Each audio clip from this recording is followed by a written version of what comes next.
why does there need to be a bunch of computers in between solving this crazy problem to allow the transaction to go through? Yes, because Ethereum is trustless. Like we cannot trust that John and Sandy are going to act in good faith. So we can't trust that John is going to send Sandy one Ethereum and be truthful about it. There's a possibility. What if John sends Sandy one Ethereum and then goes into his like the public we'll use the public ledger example. Like what if John says he sent Sandy one Ethereum but goes to the public ledger and doesn't record it by saying that I actually sent Sandy one Ethereum. So now there's one Ethereum that I sent, but John did not lose an Ethereum. And that's bad because that's called double spending. And Bitcoin was the first one to solve this. And this is also like prefacing, this is all proof of work. ETH is no longer going to be proof of work in the next however long when they release ETH 2, but as of now, this is how it works. And we also can't trust Sandy that she'll be truthful. Like what if John does send her one ETH? Well, can we trust Sandy that all she'll do is record that she received one, or will she try to fake the system and say I received like 4 ETH instead? And because Ethereum is trustless, it's no central authority, we need a mechanism to make sure that staking a transaction is incredibly complicated.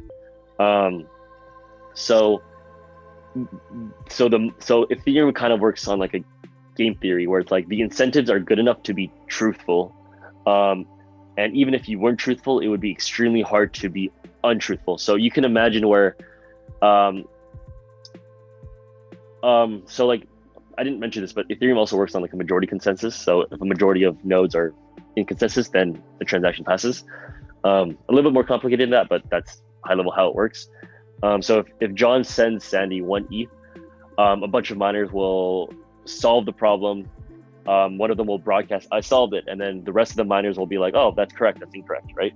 And then the rest of the miners will be like, yes, your problem is correct. And the transaction you're trying to validate is correct because you're trying to validate that John sent Sandy one ETH. I also got the same transaction that John is trying to send Sandy one ETH. And all these other nodes are saying, yes, I also got the same transaction that John is trying to send Sandy one ETH. All right, everything checks out, majority agrees, approve the transaction. You have the proof that you did this super complicated problem and spent the energy needed to approve this. So we're going to approve it because everything checks out. But what if the miner that solved the problem was actually John's miner, or is working with John to try to scam Sandy by not actually sending her an ETH? Then what actually needs to be done is not only do you have to solve the problem first, you also have to convince over 50% of the network to agree that your faulty transaction is actually truthful, which if most people are good actors or everybody's actually decentralized, will never happen, because you'll be like, oh, I solved this problem and I'm trying to prove that Sandy actually sent me one ETH rather than me send Sandy. So I'm trying to take money from her, or I'm trying to like double spend my ETH by sending Sandy and James one ETH. So I'm trying to use my one ETH and send it twice. And I solve the problem and I present, this is the problem I solved. This is the transaction I'm trying to approve. And then the rest of the miners will be like, that's incorrect because that's not the actual transaction, or that transaction is different from my transaction. And the way that the blockchain works, it's easy to tell like when a transaction that is trying to be entered into the blockchain is different from everybody else's. That results in something called a blockchain fork.